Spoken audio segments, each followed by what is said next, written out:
All right, welcome to the podcast, Esme. I am so excited to have you on today and to talk to our listeners about the topic that I think everybody is very interested in learning more about, which is how do we diversify our revenue streams? How do we put more eggs into more baskets and have multiple things working for us and juggling all those things successfully. Super excited to talk to you today. Welcome, Esme, to Travel Media Lab. Thank you, Yulia. I'm so excited to be here, and I just love everything that you're doing in the space. So I'm honored to be a guest. Thank you. That means a lot. Thank you so much. That's really awesome. So let's start with your story for Elle Magazine. How much would you spend to save a relationship? Which we're going to link to in the show notes. So listeners definitely check out that story.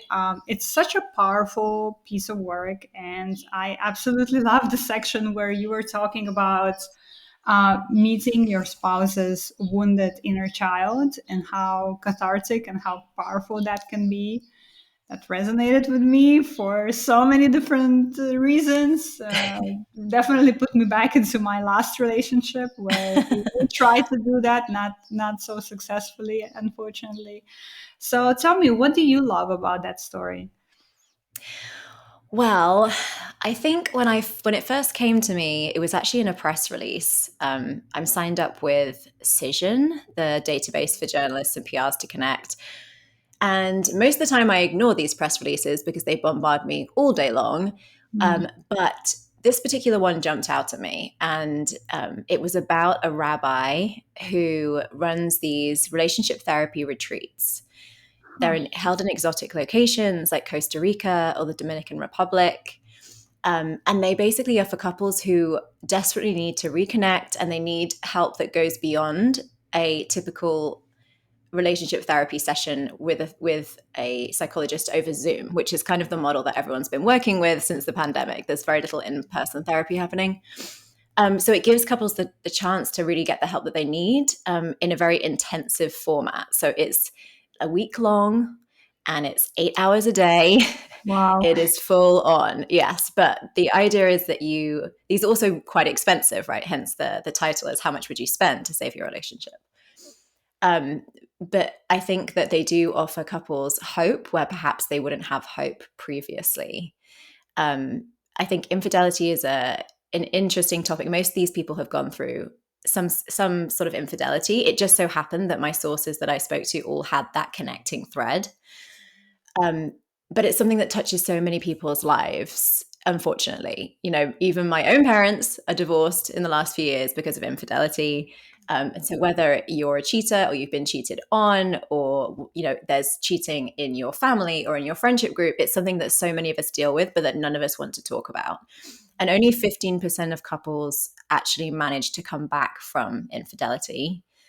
But I think that with psychologists like Esther Perel, who I love, people are starting to reimagine what it might look like. Like, could we actually find a way back to where we are? And even if it's not the us that existed before, the unblemished version of us, perhaps there's a new version of us that we can bring into being, and that it doesn't have to be the end. We could still be incredibly strong and in love, even after undergoing something so difficult.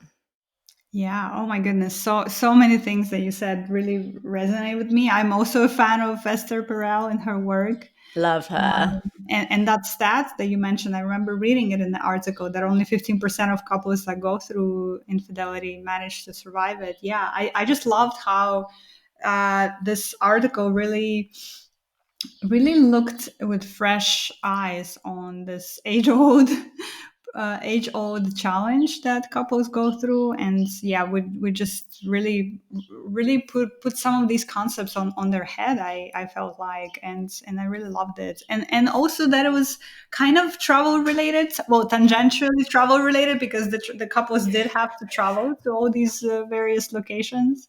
Right. It's not like a traditional travel story by any means. It's not a city guide or anything along those lines, but I think that's what makes it interesting. Sometimes a story comes to you, and you're like, oh, you know what, this is kind of my beat. My beat has changed a lot over the years, which we can talk about later, but I was like, this kind of meets me in the middle of well-being and travel, which are the two things I like to explore in my work.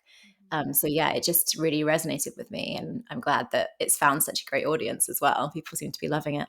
Definitely. And in fact, I also believe that some of the best work that we do is when it comes at the intersection of some of these topics, right? Whether it's travel and design, or travel and food, or travel and well being.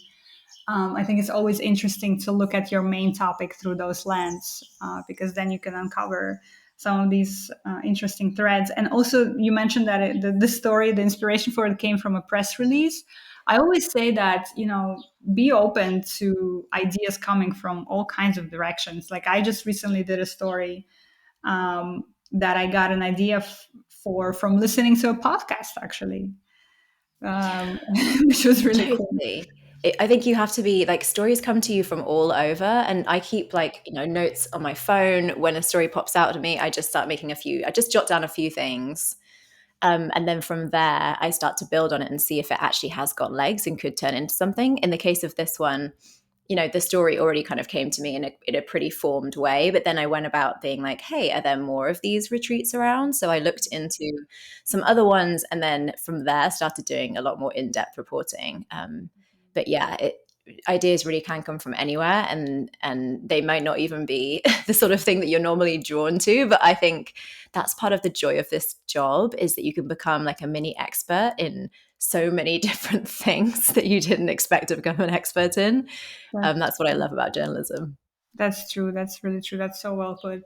So you have a very illustrious journey and biography. You've been in this space for a while. You're an award-winning writer, editor, broadcaster. You work with different publications like Elle, like the story that we just discussed, Condé Nast Traveler as well, Refinery 29, Self, and others. You're also currently editor-in-chief of Full Time Travel, and you have your own podcast. We'll talk about that in a minute. But I wonder, how did all of that sort of come, or how did you come into the space of travel, of journalism, of storytelling? Was that kind of a straightforward path for you, or not so much? Disclaimer: most people I talk to wasn't a straightforward path into it. So I'm just curious, how did it unfold for you? It was straightforward in the way that I always knew I was going to be a writer. According to Benjamin family law, I was like speaking from like 9 months of age. When I was a kid, my kind of party trick was to memorize chapters of books or segments of dialogue from TV shows and just recite it by heart. Like, I was very Wow. verbally oriented.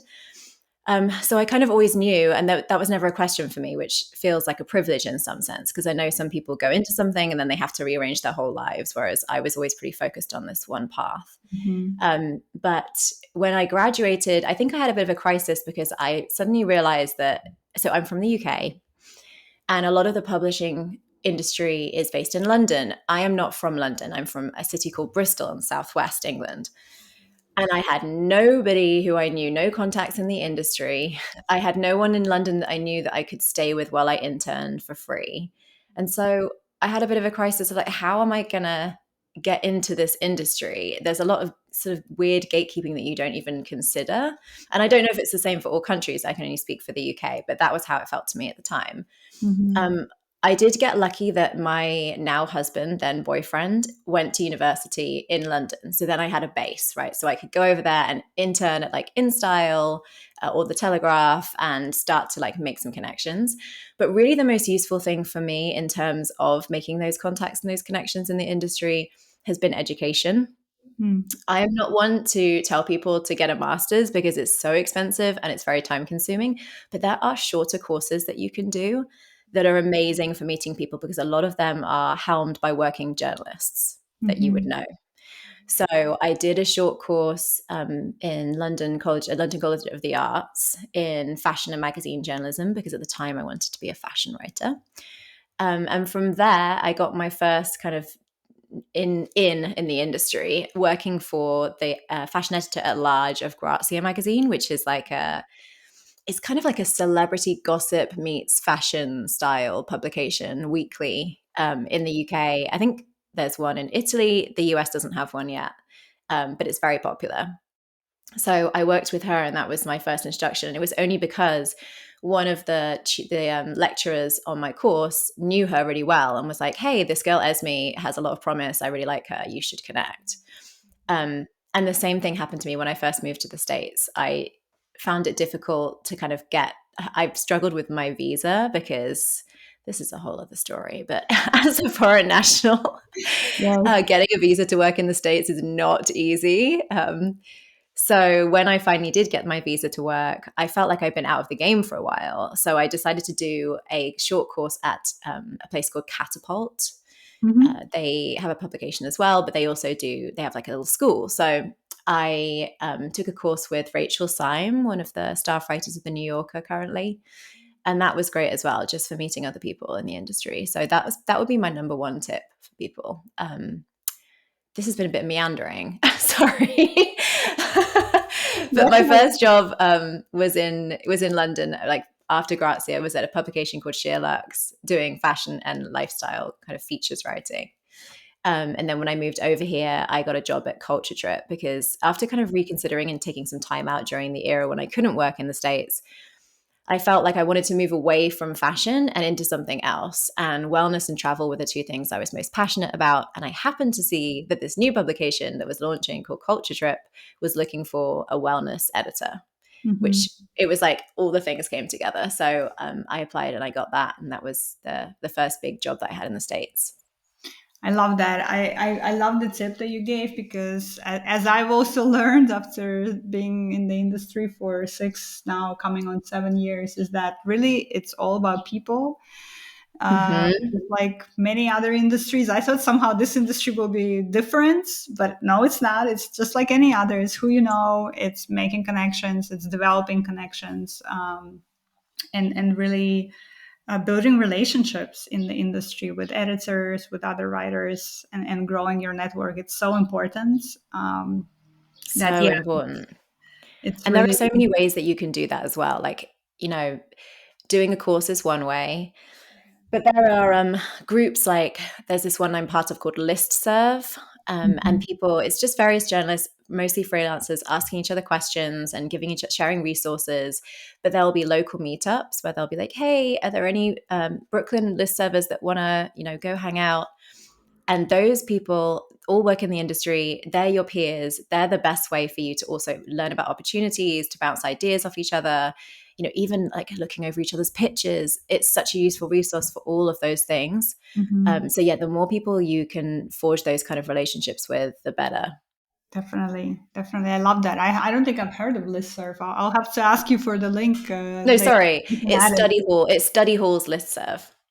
Oh, study hall. Study Yeah, I've hall. heard of Yes. study Yeah. hall. I learned about it from during the pandemic because they had a list circulating on like publications that were shut down, that were Oh, shutting wow. down during the pandemic, and which ones weren't. So okay, study hall. Yeah, that's a. I'm not very familiar with that resource, but I've heard of that. They'll be great for if you know that you want to write for, say, National Geographic, but you don't know any of the editors' emails. You can be like, "Hey, has anyone worked with an editor at Nat Geo? Like, I would like to get in touch with them," and they will like throw you an email, and it's so easy. Mhm. Amazing, amazing. That's really cool. Yeah, we'll find a link to it and link it in the show notes as well. But I'm curious. So I ask this question often for writers and photographers that come on the podcast. I don't remember if I've ever asked an editor this question. So, what are some of the biggest misconceptions you think people have about this job of being a travel editor? Oh, my biggest misconceptions. I think people think that press trips are incredibly glamorous, which sometimes they are, to be fair. And sometimes they're a real hustle. When you're going with multiple people, it's a big group of, I've been on somewhere there have been like 15 journalists, and you have an extremely tight schedule. So you might have to start the day at 7 a.m. And it will be like a coffee meeting, and you'll interview somebody, and then you're on to the next thing and the next thing and the next thing, and your day ends at like 8 o'clock with dinner. Mhm. And it's very much like not a vacation. No, no, it's not. um, like my friends, when I get back from a press trip, would be like, "How was your vacation?" And I'll be like, "No, no, no, it's not a vacation." So yeah, just being aware of that. It's still amazing, but it is like, it's hard. It can be very hard work, depending on the press trip. So I think that's one. Other misconceptions. Hmm. Nothing's coming to mind right now. What do you think? What about maybe not a misconception so much, but on this topic of you as an editor working with writers, right? Like what do you, because um, many people that I speak to in our community are always putting you guys editors on the pedestal and are so afraid of reaching out to editors, are so afraid to make a mistake, are so afraid that the pitch will not be perfect, and if it's not perfect, I'm not even going to send it out. So from the other side of it, from somebody who is receiving pitches or has received pitches in the past, what would you want to say to people who are listening and who might be the ones pitching you in the future, let's say? Yeah, I've been on both sides of this. And I think the first thing to remember is that you bring so much value to the editor. Love it. When you reach out with an idea, with a pitch, they need those pitches or they don't have any content. So if you're not there pitching, then they're not going to be meeting their targets. They're not going to be publishing enough content on their site or in their print magazine. So it's important to remember that what you're doing is really valuable. I also think, that it's a relationship, it's a collaboration. So you don't have to, obviously you have to have a good enough idea that you're piquing their interest in some way, but then remember that they will have input. They'll say, what about this? Can you explore this? Can you expand on this point? And you can also ask them and say, hey, like, what do you think about taking it in this direction? Those relationships are really important. And I think like that's how you get to be a stronger writer as well. Oh my God, I love that so much, Esme, and I love that you brought this up. We're gonna make sure that I even made a note in my notes, like around minute 16 when you said that we have to make sure that we really broadcast this to remember that we have value, that what we're doing has value for editors because we are the ones who are bringing them ideas and I bringing also them think content. totally. And I was thinking, remember, one of the mistakes I made when I was a writer in the beginning was that I would send a pitch and I'd be like, okay, out it goes.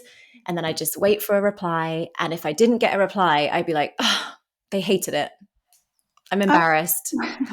How could I even deign to contact them with my idea, which is clearly stupid. Mhm. But actually, a lot of the time, these editors are like so bogged down with so much, their inbox is crazy. They might not have even seen your email. They might not have opened it. It is always worth at least one follow-up, if not two. Yes. So just keep that in mind as well, that before you start letting your mind spin out and imagine worst case scenarios and thinking it's just not right and that they're like, oh no, stupid idea. That's generally not true. Probably like 70% of the time they haven't even seen the email. Yes. Oh my God, I love that. And that is so true. I talk about this all the time as well. Like we have to follow up. It's crucial actually. So many times I've got stories assigned on follow up and they're like, "Oh, thanks so much for following up. I missed it." So that's totally right. And something else you mentioned too, which is getting out of our own minds because our minds in this situation are our worst enemies, to be honest, because we keep coming up with just really really bad scenarios for why this pitch is not being answered, but honestly the most likely scenario is literally that they just haven't seen it, which is so Absolutely. If you don't refreshing. mind, I'd love to talk a bit more about what happened when I was pitching the Elle article, Totally. because it was a really good lesson for me. So I'd had the idea. I decided that in my mind, I was like, New York Times is where I want to publish this. So I went about and did all the reporting. It took a lot of work, but I knew that I had a very strong pitch. I sent it, and the editor from the New York Times got back to me pretty much immediately and said, thank you so much. Really love this. However, I've not worked with you before, so I just need to check. Have Mm. you ever taken, well, in the last 3 years, have you taken a freebie from the industry? And I was like, she was like, we have a very strict ethics policy. And if you have taken a freebie, then we cannot work with you.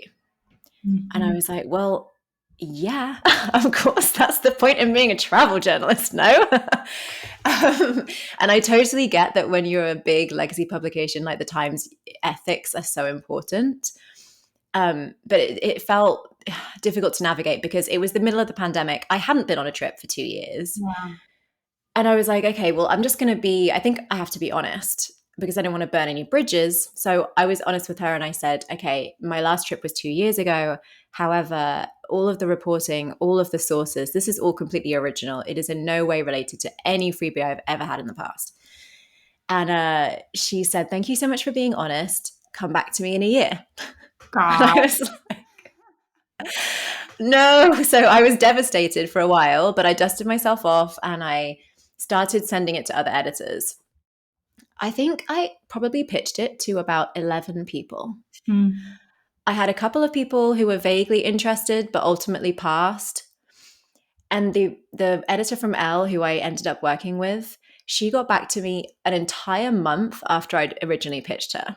So she was like, I'm so sorry. My inbox is crazy. I like starred this to respond later and it's just I haven't gotten around to it. If it's still available, I'd love to work with you on this. And I was like, great. So I responded to her and said, brilliant, it is still available. And I love Elle. That's one of my like top tier publications that I wanted to write for. So she was like, great. And she asked me to expand a bit on what I was thinking with the structure and how it would all flow. So I got back to her. She didn't reply to me. She didn't reply for a full other month. So at this point, I thought that she was not interested. Hmm. But ultimately, she did get back to me. We did work together on it. I think it's a strong article. It was published. And then incredibly, even after at this point, I there were so many moments where I thought I doubted myself and I thought, you know what, maybe it isn't a good idea. Like nobody wants it. Nobody's responding to me. And it's just gonna get dropped. Maybe I should just give up on the idea. But it ultimately ended up getting optioned, and now there's hopefully it's going to become a scripted TV series. Oh my goodness! Congratulations. Thank you. That is So amazing. it was such an important lesson in like, trust your instincts. If you think you have a good idea, keep following your nose, like keep, digging into it. Don't give up when you don't get a response from an editor. Keep going because it will find a home. And that, sometimes the outcome is better than you ever could have imagined. Absolutely. Wow. I remember now you mentioning this when we spoke earlier about the options story. I didn't realize that this was the one. That's amazing. That's Yeah. oh my Yeah. goodness. So many things you said there that I just want to respond to. First, can we just talk about a little bit about that policy of the New York Times, which I think is so Please. outdated and so unfair, to be honest, because I mean, who can not work in the industry with with press trips, with tourism boards, and can afford to be a prolific writer and go on all these trips on their own? I Maybe think we can honestly, a pay lot us of the well enough to do this and to go on our own, then you can demand that policy, but otherwise I don't know. right, and exactly that. And I don't know how much they would have paid me, but I'm sure it's not enough to make it worth it. Um, but I think that probably most of the people who write for the Times travel section are not travel writers by trade. They're probably other types of journalists, and all of the trips that they're going on have been under their own steam and on their own dollar. So that is something that, because it's still on my list of publications that I desperately want to write for. So I'm keeping that in mind. When I accept a freebie, it's going to have to be a seriously good press trip, and there are different tiers of press trip as well, and it needs to be like worth that because, Mhm. yeah, it's a hard policy to get around. Definitely, but also and also, by the way, there's also exceptions to that because not all desks at the New York Times are the same, So the travel desk 100%. maybe this hyper vigilant of that policy, but others are not. But yeah, I think it's frustrating, to be honest. We've had these conversations in the industry, even last IMM. I don't know if you were there, but Nikki, our mutual friend, Nikki Vargas, who's also, by the way, on the podcast. You guys know her. She's been on the podcast several times. She's a great editor and person in the industry to know. We had this conversation again. Like, if you're against this policy, pay writers better so that we don't have to take free trips to go and do our work. It's otherwise it's just not sustainable. And Exactly. I love what you said about, not giving up on your idea and looking for a home until it finds a home. We talk about this all the time too in the Travel Media Lab community, that if you believe in your idea, and sometimes, like you said, you're going to start having doubts because nobody's biting on it, but you have to keep pitching it either way, because this is your work. I just had a similar story to yours that I'll just quickly share, that it took me 2 years to place one story that just recently got published finally. It's a Wow. story on the very like intense centuries old practice of dyeing textiles with indigo in Austria and Germany. It's a beautiful practice. I wrote this whole story about it, I documented it, and then I could never pitch it, or I could never place it. Nobody would take it. And finally now, BBC Travel took that story, and I was so happy that they took it. And then about a week before it was to be published, I got an email from the New York Times asking me if that story is still available, because there Oh is my goodness. almost a That's year after wild. I pitched them. Almost a year Oh after, man. so yeah, you just never know. You just never know what happens with your work. But if you believe in it, if you want this, you have to keep pitching. I want to actually kind of segue into another part of the discussion, which I think is super important, which is that knowing all this, right? Knowing how many obstacles there are to placing a publication or placing a story in a publication, knowing that sometimes it can take a while, knowing that sometimes your pitches get lost and all of that, it is then pretty reasonable to assume that it's really hard to rely on pitching and on these stories being your only source of income, due to this nature of the industry, due to how unreliable communication is, due to the time that it takes sometimes to place these stories. So let's talk about that, right? What else can writers, journalists, creative people do? Because for me at least, the fact that it's unpredictable is definitely a drawback. But the flip side of that is that I am the master of my fate. I am not tied to a corporation like I used to be when I was a brand manager before, and I had no time to dedicate to anything else outside of my career.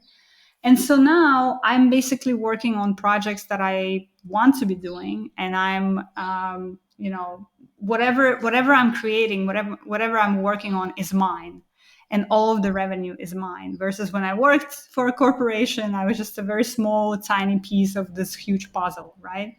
So let's talk about that, because I know you have so much experience in diversifying your income, in making sure that you're not reliant upon just any one sort of income stream. And I think that's so important for people in our industry to consider. Yeah. And yeah, I think like my career looks totally different than I thought it would when I Mm. first graduated and was looking for my first job. I was imagining that I would be working as like editor in chief of Elle by now, print. I think I was Mhm. imagining it like it would be the 80s and the Condé Nast heyday, or like when everyone had huge expense accounts and was like had a chauffeur. Yeah. That was what was in my mind. And when I actually had graduated and was looking for a job, it was, I don't want to date myself too much, but it was during the era where like blogs were becoming massive and bloggers were suddenly sitting front row at fashion shows, and it was like the democratization of publishing, really. And then since then, so much is different, and I think you have to be willing to be a bit of a multi hyphenate. I mean, you're a perfect example of this. Like you're a real entrepreneur, and I think it's amazing what you've built. But I don't think I am an entrepreneur at heart. I'm not great at that side of things. So I think for me, it's just thinking like, okay, I'm a writer. I've always been a writer. That is what I'm good at. How can I make more money from being a writer? Mm. And some of that is, thinking outside the box. So maybe it's not necessarily journalism. Maybe you also throw in a bit of copywriting, because copywriting is a lot better paid than journalism for the most part. Actually, my husband is a copywriter, creative copywriter in advertising. And I think he earns in like a week what I earn in a month. So it's a big difference. I'm like, I chose the wrong writing. um, but there are ways that you, especially as you carve out a niche for yourself and you have a real beat that people know you for, you can start reaching out. So for me, I have written a lot about wellness. So I've worked with some wellness brands like ClassPass and Under Armour on some of their copy and different projects that they've got going on. That's on a freelance basis. So you have to, when you're a freelancer, you have to remember you can charge like much higher fees for that kind of contracted work. And there is quite a lot out there. You know, there are also agencies that, like a copywriting agencies that you can reach out to and see if they need any other writers. And it also some of that saves you from having to look for your own gigs because an agency will just bring the gig to you. Mm-hmm. So that's a good tip. Can Also, you, like, sorry, can you, before we go to another one, can you mhm. just, like, how do people find some of those gigs? So I understand that it's agencies, and how do you find these agencies? Is it really as simple as Googling copywriting marketing agencies and then kind of seeing what pops up and reaching out to them? Or do you go on Under Armour's website and start looking for their postings? Or like, how do you practically get into that sort of stuff? I think, to be honest, I haven't done as much seeking out. A lot of it has just come to me, because again, of like the longer you're in this industry and the more people you know, the more people will come to you and say, "Hey, are you available? Because one of my clients needs a copywriter," and I'll be like, "Yes, great." Um, I think LinkedIn, as much as it makes me cringe a lot of the time, is a useful tool to let people know what you're doing. And just Mhm. like one time, I remember I updated my LinkedIn and I think it automatically pinged all of my contacts, which I was like, no, I didn't mean to do that. But from that, I had like three people because I'd written like freelance, writer, editor, copywriter. And I had a couple of people reach out to me and be like, hey, I need a copywriter. And so Gotcha. I randomly got some work through that. So I think it's a lot of it is working your network, to be frank. But I do think you can also look up those agencies and reach out to them. I can't think of any off the top of my head, but I have actually worked with agencies to hire writers to produce content for me. So I can look those up and let you know Oh yeah, maybe that would be afterwards. great, and we can add it to the Yeah, show notes so people great. have, Yeah, we'll add it to the show you notes. know, a link to start. Awesome. Okay, what are some other ways in which people can diversify their revenue streams? So I think, I mean, to go back to the Elle article, that more and more, like there's so many content streaming services now, Netflix, HBO, Hulu, etc. They're always looking for new commissions, and a lot of them are based on articles. So I think since this has happened to me, I've begun thinking, how can I find stories that are more cinematic? And there's no way that you can definitely know they'll get optioned, but from one article, you could make like tens of thousands or even hundreds of thousands of dollars if it does go into production. Hmm. So it makes it infinitely worth it if you can find those angles. I have friends who they scour like local news sites for quirky stories and from there start digging into them, or they'll randomly start looking, they'll type in, say, like shipwreck Eastern Europe Wow. and just see if there's anything that comes up. They'll just randomly have an idea like that. And from there, they might find a story that has never really been told. And then it may get commissioned, it may get turned into a podcast or a documentary series or a scripted series. So there are, I think, by thinking outside the box, ways that you can almost get double paid because you get paid by the publication that's commissioned the story. And then if it gets optioned, you get a big chunk of money from that. Although negotiating the rights is incredibly difficult. I will say that. I was gonna actually ask you, one of the questions that I had in the back of my mind as you're telling the story is that something then that you have to watch out for, or not watch out for, but be aware of when you're signing that initial contract with L, Hmm. because then you have to really pay attention to option rights or rights to reuse this content or this idea in any way, and who gets to own that. Because I know in a lot of times, and I haven't really paid attention to that, like derivative works, let's say, I think that's what you would call it. But I think in a lot of times publications want those derivative rights for themselves, right? Hmm. Keeping them to the writer. So you really have to pay attention to that if that's one of your goals, right? Yes, and I made the mistake of I was just at that point, like I told you, so happy to have founded a home. I was like, sign it, send it off. And then when they reached out to me and I realized I had no legal like standing to ask for more money or whatever, because they owned all of the rights No for way. TV and film adaptations. So that is something, that's a lesson that I've learned. And I think I have friends who have successfully negotiated, but publications, this is a big way that they earn their monies now. They have entire divisions in-house that handle adaptations and optioning of articles. So they are reluctant to give you rights. But I think there can be some wiggle room. You just have to be ready to tough it out. And to potentially like seek the right legal help. Obviously, if you have an agent, that would be great. They can help you negotiate that type of thing, or an entertainment lawyer. I actually went through. Oh, sorry, it popped up saying the connection was lost. I actually went through the Authors Guild, because they have, when you join the Authors Guild, which is like $100, a couple $100, they have free legal services. So when I was going through my contract and doing some negotiations with Hearst, they actually were able to look over that and give me advice on some red flags and stuff to make amendments to. Gotcha. Yeah. Oh my God. So a whole new world It's a whole new to world. consider to consider thinking about. And by the way, if you're listening to this episode today, next time you're watching that Netflix show, start thinking about what Yes. What are the potential things? ideas exactly you can uncover. Because even for me right now, like my gears are turning as you're telling me all this, because you're right, like streaming services are huge and there are so many new shows and people are looking for new ideas all the time. So to have or to think about new ideas with that lens on is really exciting, actually. That's really exciting. Hmm. It is cool, and it gives you the opportunity to do, chunkier, meatier, more exciting features, I think, as well. So even if it doesn't end up getting adapted, at least you know that you've produced a really amazing piece of work at the end. Mm-hmm. Totally. Oh my goodness.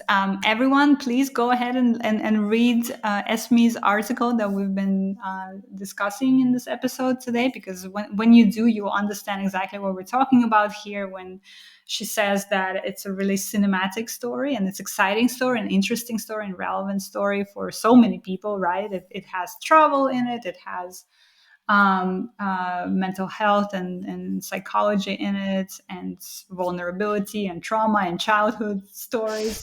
So much in it that I can totally see now how that could be a really interesting TV show to watch. Absolutely. That's really awesome. Well, tell us a little bit about first full-time travel and then your own podcast. I can't believe that we've been talking for almost I 40 know. minutes. We've We only got haven't 15 even minutes talked left. We haven't even talked about your podcast, the trip that changed me, that I want to hear more about. So, first, full time travel. You're an editor in chief of that publication. So, Yes. what is that about? And then your podcast.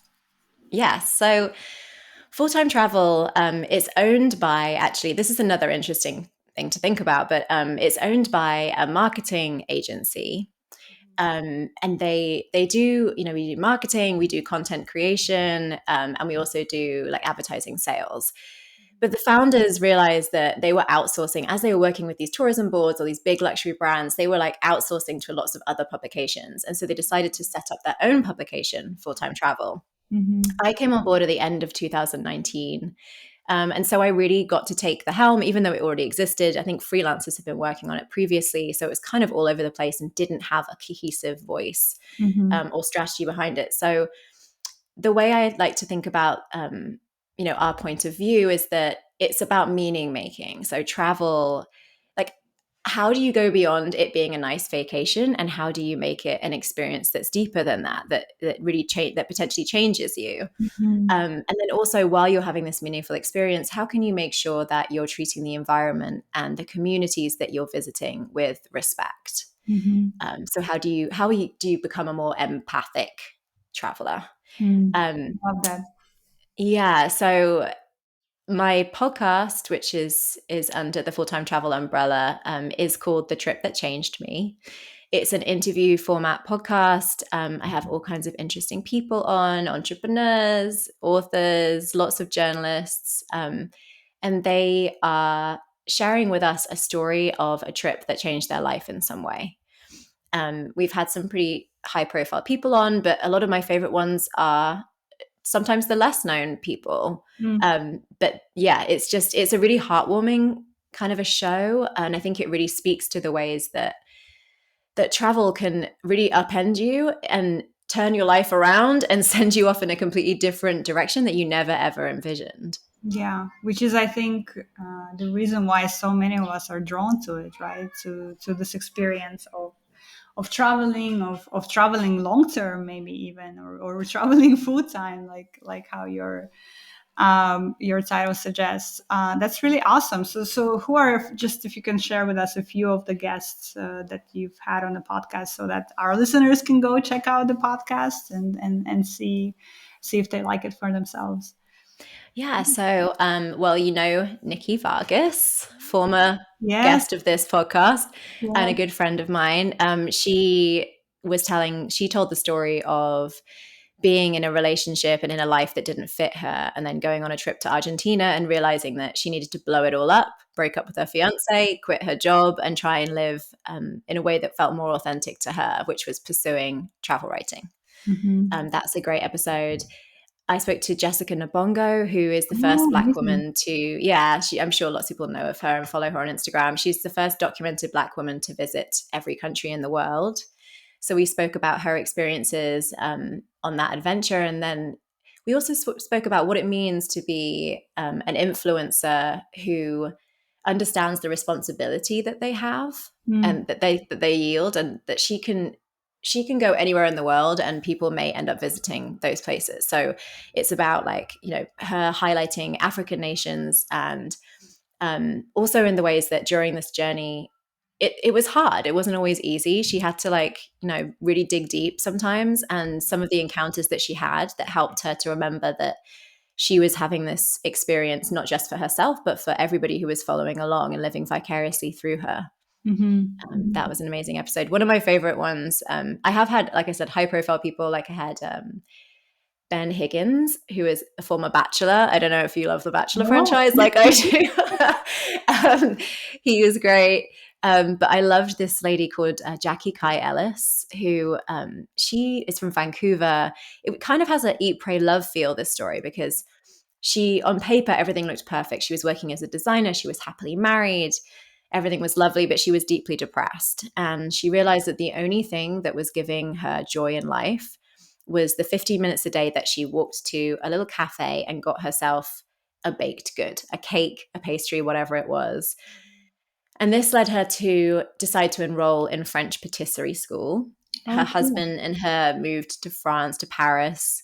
And then she ended up breaking up, separating from her husband, and she moved to Paris permanently. She opened her own bakery, Wow. and a little food tour company. And she wrote a cookbook and a memoir, and has just achieved such amazing things. And it was just such a nice story of how, like, sometimes when sometimes you need a complete refresher, and the only way to do that is to leave leave your life, your current life, and go somewhere new, and to see new possibilities for yourself. Hmm. Hmm. That's such a good way to put it, because yeah, when you are, I think that's also why I one of the biggest reasons why I'm drawn to travel is because when you're suddenly placed in a situation that's so foreign to you, you are just thinking on a very different level, and you're having thoughts and ideas and things that you have never even considered. And on the flip side of that, if you're always kind of going through the same routine, you're stuck sort of in the same environment that you've always known, it's hard to get those new ideas. It's hard to have new thoughts come into your head. So I think that's one of the reasons why probably some of these trips are so powerful, right? Because we're just thrown into this completely new environment, and suddenly we discover something about ourselves that changes everything. Oh, I love that. I will definitely check out your podcast, and I urge our listeners to go check it out as well. We're gonna link to it in the show notes. Sounds like there's some really interesting stories there to uncover. I'm excited. So the new season, season 4, is about to launch this May. And the first episode is going to be Laurie Woolever, who is a chef and an author and the former assistant of Anthony Bourdain. Mm. So she's going to be sharing the story of a trip that she took with Bourdain to Sri Lanka for his Parts Unknown show. And it's just really like she's really great and has had so many amazing experiences. This was the first trip that she took as a sober person, which Wow. was challenging because think about how many times, you think about the habitual way that you drink when you go to a new place. You try the dish and then you try the local beer or the local wine. So that was huge to get over. But it's also so nice to hear those insights from her about Bourdain, who everyone just loves and is amazing. But it was very humanizing, interesting to see a more vulnerable side of him through her eyes. Hmm. Oh, I can't wait for that episode. Of course, Anthony Bourdain was a favorite of so many of us, Hmm. right? Who are in the industry, but also as people. I think he was just one of the loveliest human beings out there. So that's really special. And by the way, you guys, I'm gonna be on that podcast as well. So Yes, I'm excited to have you. Little podcast guest swap. totally. So definitely check out the podcast. It's called The Trip That Changed Me with Esme Benjamin, and we're gonna link to it in the show notes as well. So you guys can check it out. So tell me, I'm curious about your experience in the industry. We talk about this a lot on the podcast as well. That I see this is changing now, but for the most part, and you mentioned this in the beginning too.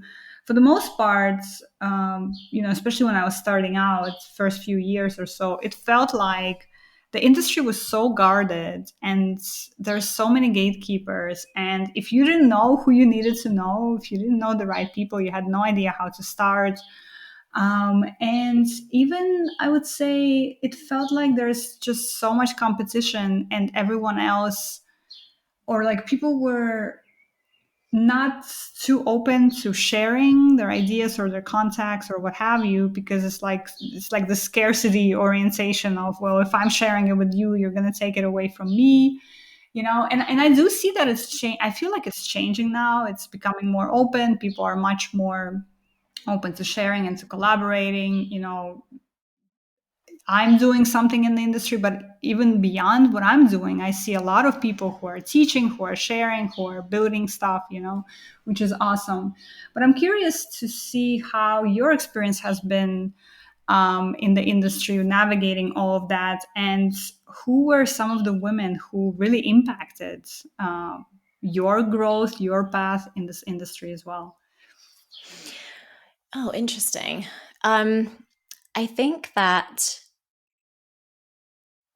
it's one of those things where I feel like the energy that you're putting out is going to come back to you. Mm, And I don't know if you've ever heard of shine theory. I think originally it was invented by Aminatou Sow and Anne Friedman of the podcast mm, Call Your Girlfriend. Missed that mhm, podcast. It was so great.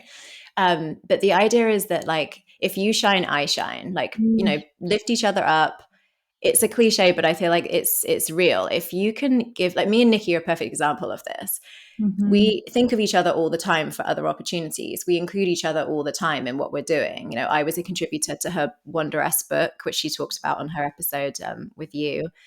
And I've given her like various speaking engagement opportunities through full-time travel, all kinds of stuff. So I think, share with your fellow writers and they will share with you. I think that's yeah, huge. totally.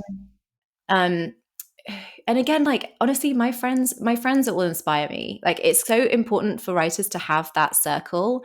And I know that this is what you're doing a lot with your work, is like understanding that your peers, they're your first editors. They're they can give you so many thoughts. They're your sounding board. Mhm, mhm, So it's amazing also for if you don't work like on staff in an editorial setting where you have an editorial meeting each week and you can be like, oh, I'm thinking of this. And then people will jump in and give you their thoughts and make the ideas stronger. If you don't have that, you really need a circle of writer friends who you can bounce ideas off of.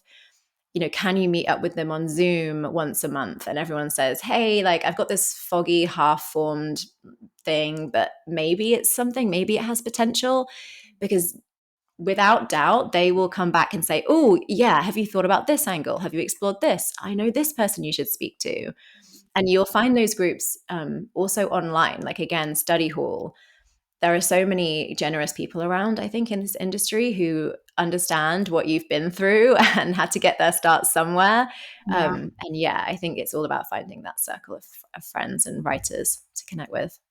I agree. I couldn't agree more. Yeah, it was so lonely for me in the beginning, and I didn't have that, you know. So I think your work just becomes so much stronger when you have a second set of eyes or several to bounce it off of or to share your ideas with. It's super important. And I actually loved also once you get to the stage where you're already pitching and stuff, I love actually that interaction between the editor and the writer, where the editor also makes your work stronger. That's actually one of my favorite parts of this process, where they come back with edits and I'm like, oh my God, this is now even a better story. You know, you're so excited about it. But sometimes it's also important to acknowledge that sometimes when you get those edits, you're like, oh, like you don't always feel great about them. Sometimes you might disagree, and it can be a conversation, it's a collaboration, but ultimately like editing makes work so much better and so much stronger. That's So true. even those times when maybe your ego is a little bit dented, just know that it's going to be worth it in the end. That's true. Oh, that's such a great point because you know I really believe that at the end of the day you're the owner of the story, right? You're the owner of the idea, and so you shouldn't be afraid to push back when you see the edit. That actually happened to me a couple of times. Now that you mention it, that like when they come back with something that either doesn't make quite sense or is taking it into a direction where you're not really think it's appropriate, then you can and should push back and say no, it's actually such and such. Even when you're just starting out, you are the owner of the idea. This is your work. And so you should totally be open to doing that. And yeah, it's a collaboration. You're absolutely right. It's not a one-sided street. So that's so true. So, oh my goodness, Esme, I don't know how how we've talked through so many different things on the podcast, and it really feels like we're just kind of starting to scratch the surface. And I don't know about you, I sometimes listen to those like 1.5 to 2 hour episodes, but sometimes I there's love a too much. long episode. I don't know if I should start doing that now, because I say that almost at the end of every interview, where I'm really resonating with the guest, and where the guest has just so much amazing things to say, that I just feel like we're just getting started, but it's time to start wrapping up. Um, but I wanted to ask you a couple of questions to just sort of for us to start wrapping up. And one of them is, what are you most excited about in your life right now? I know you had some interesting changes or exciting changes happen in your life recently. So what is coming up for you as some of the most exciting things right now? Yeah, well, I did have a baby 9 months ago after, Congratulations. thank you, after many, many years of being like, I don't think I want to be a mum. Maybe I want to be a mum. Because I do think it's hard for women when you're ambitious to think Yeah. about taking a step back from work, or like how you're going to have to reassign your priorities. That's something that's crucial when you become a mother. Yeah. But I'm so excited to travel with her and show her the world, and I also want to show her an example of what it is to be someone who does work that's important to them, Mm. and pursues their passions. And I Hmm. hope that she'll do the same. I'm so this is probably a little premature, but I'm working on another podcast just it's purely like a passion project, doing it in my own time.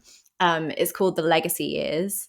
I'm hoping it will come out around the summer, but it's about that time in a woman's life when her ambition and her biological clock start bumping up against each other. Oh my God, And I she want to kind of listen needs, to this. yeah, yeah. And she needs to decide, like, does she want to birth a baby, or does she want to birth a book, or, a TV show, or a business, or like try and do some combination of all of those things? And like, Mhm. how do you do that? How do you prioritize? How do you push through when you're tired and you've got a million things on your plate? And if you decide that, you don't want to do the motherhood thing, you want to stick with career, like, how do you speak to people about that when there's a lot of judgment from society? So yeah, I've already done 3 interviews. I'm hoping to do a few more and get just a range of perspectives from people who have chosen like the career is the thing, and they know they don't want to be a parent, excuse me, they know they don't want to be a parent, to people who are ambivalent and aren't really sure what that looks like, and then friends of mine who are writers and published authors, and they have 2 kids now, and they're like, what does this look like with 2 children and like another book that I'm trying to work on. So I'm excited about that as well in the future.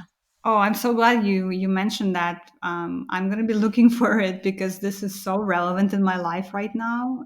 Exactly that question that you're exploring in the podcast, right? What is that trade-off, or what is that, not even trade-off, but maybe that relationship or that dynamic between the two? It's, yeah, very relevant for me. So I'm glad that you're Good. talking I'm about glad to it. hear. I hope it resonates with lots of women. But yeah, I'll let you know when it's live. I hope it's going to be a thing. That's awesome. Really cool. What would you say to someone who is interested, perhaps, in starting in this career, starting to write travel stories, starting to work with publications, but perhaps is not sure of what steps to take, or perhaps hasn't had the formal education in this career? What would you say to them? Oh, I would just say be bold. I think like sometimes I think it can feel like, who do I think I am, thinking I can have this kind of career that, everyone else is maybe doing something that feels like drudgery, and I want this amazing life that blends travel and writing and all the things that I care about. But if you know that's what makes your soul sing, then you should 100% pursue that and be bold in your pursuit of that. Do email editors, follow up, email brands, and see if you can do copywriting for them.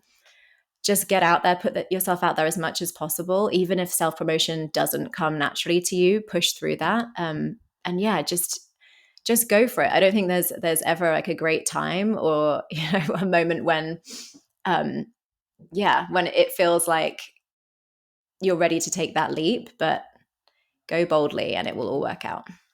Oh, I love that. I love that so much, Esme. I believe in that so much as well, that you really have to put yourself out there. And even if you are afraid, because many of us are and will be afraid, that's very natural.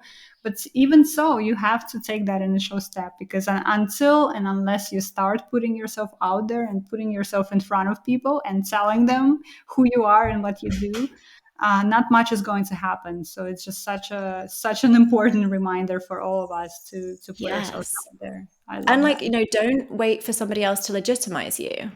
You don't have to be, you're not only a legitimate writer if you've been published by the New York Times. Love Like, that. Oh my if God. you write, Yes. you're a writer, and that's all that matters. Yes, thank you for that reminder. Oh my God. So many times we talk about this on the podcast that, I'm not a real writer, or I'm not a real photographer. Yes, you are. You can get Yes, you better, are. of course. You can get better. You can develop your craft. That's a whole other conversation. But you are. If you write, if you put words on a page, you are a writer. Oh, it's such a Amen. beautiful reminder.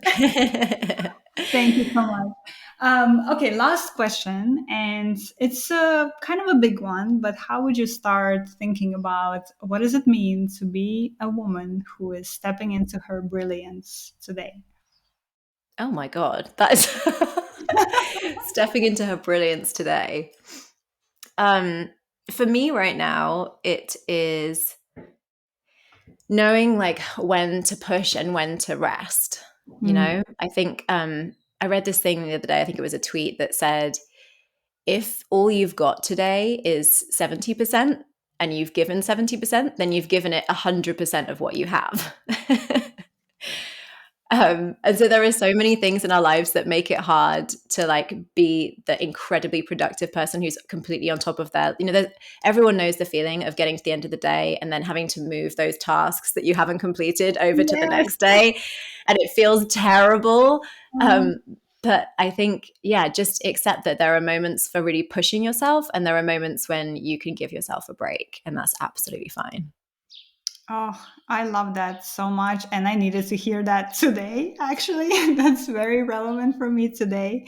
And for our podcast listeners who are listening to this via their podcast app and not on YouTube, where we have a video recording of this, I was clapping the whole time Esme was speaking. Now, in the past 10-15 minutes, I was just really clapping and really rejoicing in everything that you had to say. I think that's beautiful and a really good place to stop.